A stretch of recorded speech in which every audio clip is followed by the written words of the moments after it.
It is March 28th. It's chemo day, and I'm having a really bad day today. When I went down to the lab to get hooked up, my port accessed, it said I was probably having a anticipatory reaction. It's not all in my head, but kind of is all in my head, so that's where it is. I'm down in the treatment center now. I didn't get to meet with Dr. Ellis today because she is out of town, so I just met with her nurse. My numbers were all better than I had been in a while, so they kind of gave me the option whether I wanted to do chemo today or not. I decided to go ahead and do it because I don't want this stretched out any longer than it has to be. But we had a long conversation about the new symptoms I've been having. I guess I'll do the follow-up when I get home and see how we're feeling. They're giving me some extra medication since I'm having such a bad day, and they're going to keep me here for a while and do fluids, so hopefully I'll be feeling good again after this. So.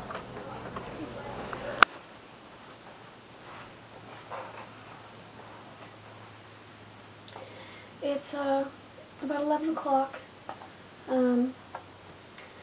Chemo didn't go as good as the other times today, but it's still not nearly as bad as the AC, so not complaining too much. I didn't get to see the doctor, as I mentioned earlier today. I saw the nurse.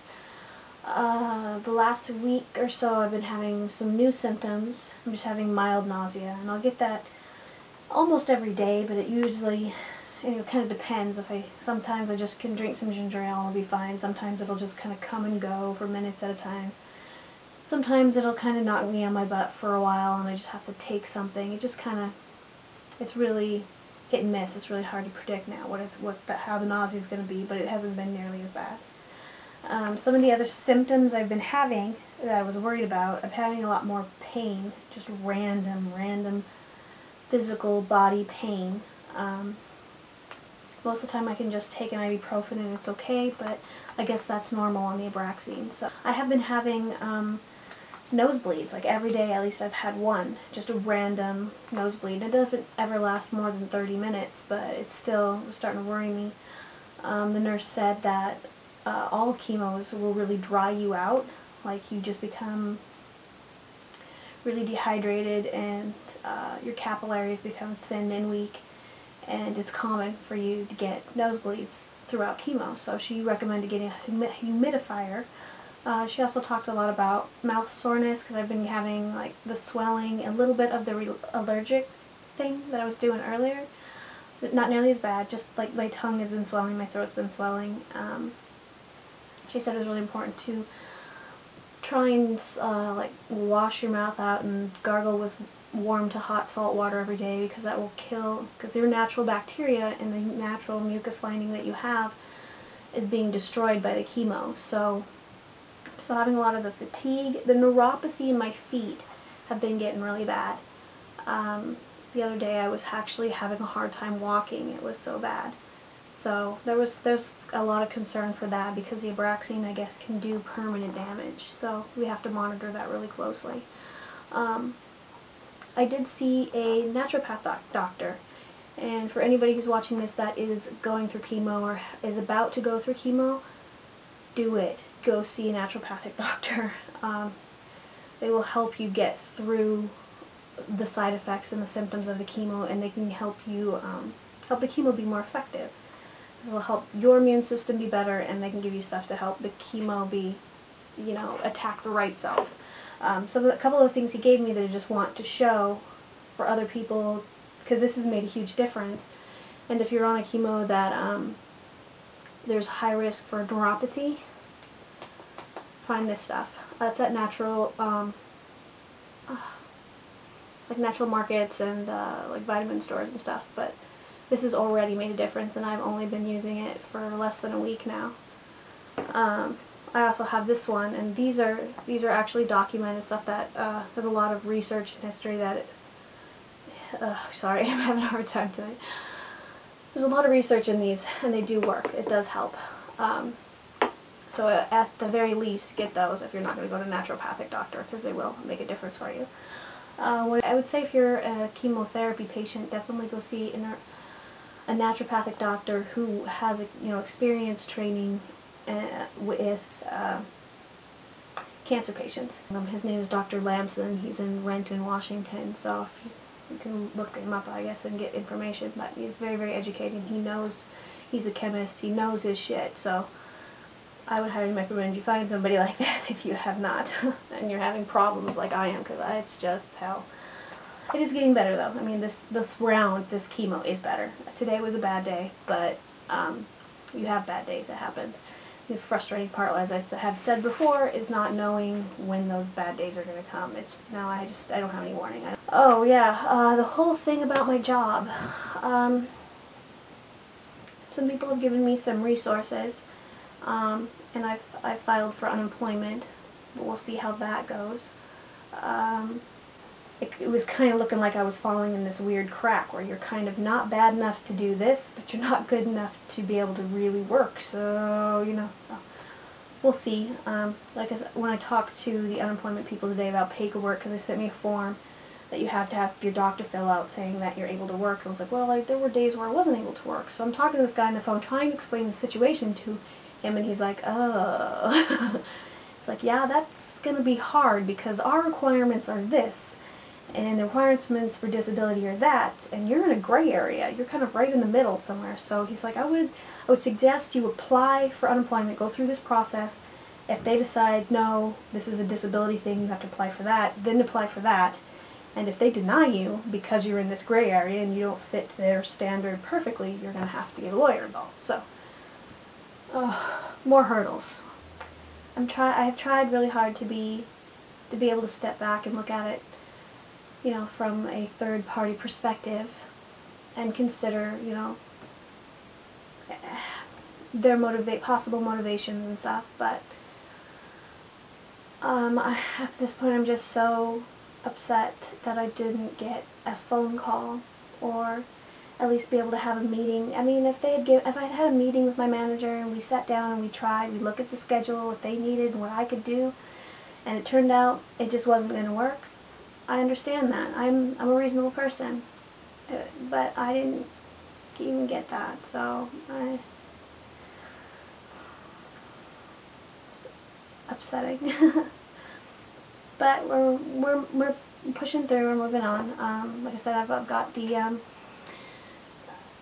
unemployment pending. I've had a lot of support from family and all of my wonderful friends at the South St. George. I love you. You guys are family. I just cannot believe all the stuff you've done for me. I thank you. Thank you so much. You guys are great. I also was put in touch with the Cancer Legal Resource Center. They had me fill out paperwork. So we'll see if anything comes of that. I'm not going to push on that real hard just because I don't feel motivated to, and I just want to get through this and keep my stress level at a minimum, so we'll see. Oh, another thing I wanted to mention, because I know I've got some people here watching this now that are cancer patients or are going to be cancer patients. There's a website. If nobody's given it to you yet, I'm going to give it to you now, because if somebody had given me this from day one, I would have done a number of things differently. It's the Cancer and Careers Resource Center. Right? Yeah, it's www.cancerandcareers.org. One of the first pages looks kind of like this, but they have a ton of information on there. Legal information, tips and stuff that will help you kind of manage your treatment. I mentioned earlier today keeping a journal on your symptoms. That's really going to help you. It's going to help your doctor. I really, really highly recommend it, because I can't remember jack diddly, and if I didn't start carrying a notepad around and just writing these things down, because when I go to appointments, I think I've mentioned before, I can't. The doctor asks a million questions. Did you have this? Are you feeling this? Are you nauseous? What level was your pain this week? I'm like, I don't know. I mean, I can tell you I feel right now.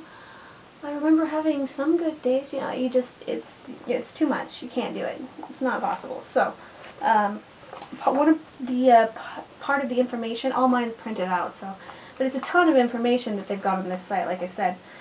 So definitely take a look at it and read it. Part of it also, there's a manual for your boss. It's managing cancer patients. And in here's all of the stuff, like the legal stuff and tips for them, so they, and also what's expected of them legally, what they can and cannot do, resources for them too, if they need help or if they're not sure, stuff. So print that out and give it to your boss, okay? Because I got it a little late and I didn't give it to her, and maybe that would have changed the outcome of this. I don't know. But don't make my mistake. Do that. Because as your treatment goes on and it gets built up accumulatively in your system, even if you're somebody who does really good and is responding really well and not having a whole lot of symptoms, when you're doing this for months and months on end, that can change as it gets closer to the end. So be prepared for that, because people kind of hinted at that gently with me before, and it's funny, I think when you're younger, they want to protect you, like the nurse and the oncologist kind of want to protect you from the scary parts, and the severity of your condition. Like, I just found out, for sure, I've heard people tossing it around when they think I'm not in the room or I'm not listening, or kind of in their legal jargon about my stage and my projected outcome. They were just very positive up front, and part of that is because when you're young, they will hit you with everything they've got. They're not going to even lay up on you, because their goal is to make sure you make it through it at all costs. So Thursday I was told for sure I am stage 3. She said that we have to keep an eye on you on this Abraxane, because one, there's this risk of neuropathy, and we want you to finish your rounds. We want you to get it all. We want to make sure we give you the best possible chance to walk away from this. And I'm not responding on the Abraxane. I am responding, don't get me wrong. It is still changing, but not like it was before. The borders of the tumor have changed texture, but it's not changing in size right now. So she's a little concerned about that, but she's also afraid to up the dose any more than it is, because I'm so sensitive. So yeah, I've got the new stuff from the naturopathic doctor. I'm probably going to go do a follow-up with him in 3 weeks.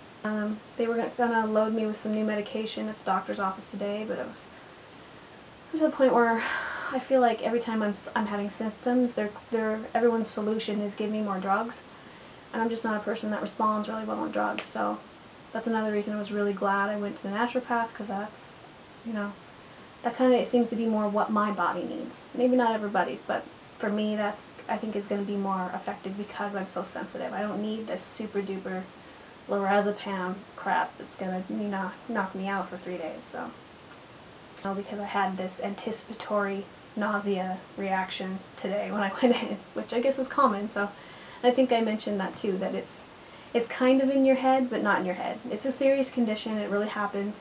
You get this kind of association, subconscious thing with the environment and the smells, and your body starts manifesting, physical reactions to mental stress, emotional memory and stress, and the smells, the environment. It's just really weird, because I was so sick today, and there was no reason for it. I should not have been that bad. A little dehydrated, but geez. So I am feeling a lot better now, but I'm on stuff right now. It's part of the reason I'm a little confused. And I'm still having a lot of pain, but what can you do? It's always going to be something, I guess. So thank you again to everybody for all the support and love. It's been wonderful. Everybody's really getting me through this. Again, if there's any questions or if I'm forgetting something, let me know. There's a comment section. I do check it occasionally. Otherwise, I guess more pending. I probably am going to try and do henna again, either next week or the week after. See, and if I do, I'll post a brief video of that so you can see that again. Yeah, otherwise, I probably will be 2 weeks before I do another follow-up of this, unless, something interesting happens again. So, more pending.